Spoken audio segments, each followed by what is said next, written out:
പെൺകുട്ടിയുടെ കൈമുറിച്ചു മാറ്റിയ സംഭവത്തിൽ 21 വയസ്സുവരെ സൗജന്യ വിദ്യാഭ്യാസം നൽകണമെന്ന ഹൈക്കോടതി ഉത്തരവ് സർക്കാർ പാലിക്കണമെന്ന് വിനോദിനിയുടെ കുടുംബം. പല്ലശ്ശന സ്വദേശിയായ കുട്ടിയുടെ കൈക്ക് പരിക്കേറ്റതിനെ തുടർന്നുള്ള ജില്ലാശുപത്രിയിലെ ചികിത്സാ പിഴവിനെ തുടർന്നാണ് വലതുകൈ മുറിച്ചു മാറ്റിയത്. തൃശൂർ സ്വദേശി PD ജോസഫ് നൽകിയ പൊതു താൽപര്യ ഹർജിയിലാണ് കോടതിയുടെ ഉത്തരവ്. കുട്ടിയുടെ വിദ്യാഭ്യാസ ചിലവ് മുഴുവനായി ഏറ്റെടുക്കണമെന്ന വിനോദിനിയുടെ അമ്മ പ്രസീതി ആവശ്യപ്പെട്ടു. കൂടാതെ സർക്കാർ ജോലി നൽകാൻ തയ്യാറാവണം. ഞങ്ങൾക്ക് എന്താണെന്ന് പറഞ്ഞാൽ ഞങ്ങൾക്ക് സാമ്പത്തികമായി സഹായം വേണം. പിന്നെ പോരാത്തതിന് ഒരു ജോലി ഇവൾക്ക് എന്തായാലും ഇവളുടെ 18 വയസ്സ് കഴിഞ്ഞാൽ ഇവൾക്ക് ഒരു ജോലി വേണം നമുക്ക്. അപ്പോൾ അതാണ് നമുക്ക് സർക്കാരിനോട് പറയാനുള്ളത്. അപ്പോൾ എന്താണ് പറഞ്ഞാൽ വലിയൊരു സന്തോഷമുണ്ട്. കാരണം നമുക്ക് അവർ ഇപ്പം തന്നെ ഹൈക്കോടതിയിൽ നമുക്ക് ഒരു ഉത്തരവാദി കിട്ടിയല്ലോ.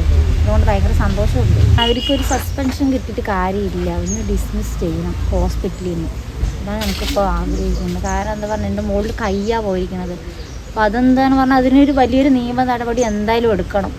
അത് സർക്കാരിൻ്റെ കയ്യിൽ നിന്ന് എടുക്കണം. കാരണം എന്താ പറഞ്ഞാൽ ഇത് ഒരു പിഴവല്ല ഉണ്ടാകണം, എത്ര പിഴവുകളുണ്ടാകണം, അതിൻ്റെ ഇനി എത്ര പിഴവുകൾ ഉണ്ടാവും എന്ന് നമുക്ക് അറിയില്ല. അപ്പോൾ എന്താ വെച്ചാൽ അതിന് ഒരു നടപടി എന്തായാലും എടുക്കണം, സ്വീകരിക്കണം അവരെന്തായാലും. എത്രയും വേഗം നടപടികൾ വേണം, അല്ലെങ്കിൽ സർക്കാർ മറക്കും. കുട്ടിയുടെ ഭാവി സുരക്ഷിതമാക്കാനുള്ള ഉത്തരവാദിത്വം സർക്കാരിനുമുണ്ട്. കൃത്രിമ കൈ നൽകാമെന്ന വാഗ്ദാനം ആരോഗ്യമന്ത്രിയും നിറവേറ്റണം. കൈ വെച്ചുപിടിപ്പിച്ചെങ്കിലും ഭാവിയിലെ കാര്യങ്ങൾക്ക് സർക്കാരിന്റെ മറുപടിയില്ല. 2 ലക്ഷം രൂപ നൽകിയെന്ന കോടതിയിൽ സർക്കാരിന് വേണ്ടി സത്യവാങ്മൂലം നൽകിയിരുന്നു. പാലക്കാട് കോടതിയിൽ ജോസഫ് ഹർജി നൽകിയെങ്കിലും കേസ് നീണ്ടുപോയതോടെയാണ് ഹൈക്കോടതിയെ സമീപിച്ചത്. വിജിലൻസ് അന്വേഷണം വേണമെന്നും കുറ്റക്കാരായ ഡോക്ടർമാർക്കെതിരെ നടപടിയെടുക്കണമെന്നും കോടതി ആവശ്യപ്പെട്ടിട്ടുണ്ട്.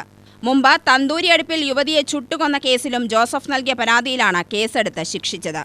നിരവധി മറ്റു പരാതികളിലും പൊതു താൽപര്യ ഹർജിയുമായി രംഗത്ത് വന്നിട്ടുള്ള ജോസഫ് സ്വന്തം ചെലവിലാണ് കേസ് നടത്തുന്നത്. UTV news, Palakkad.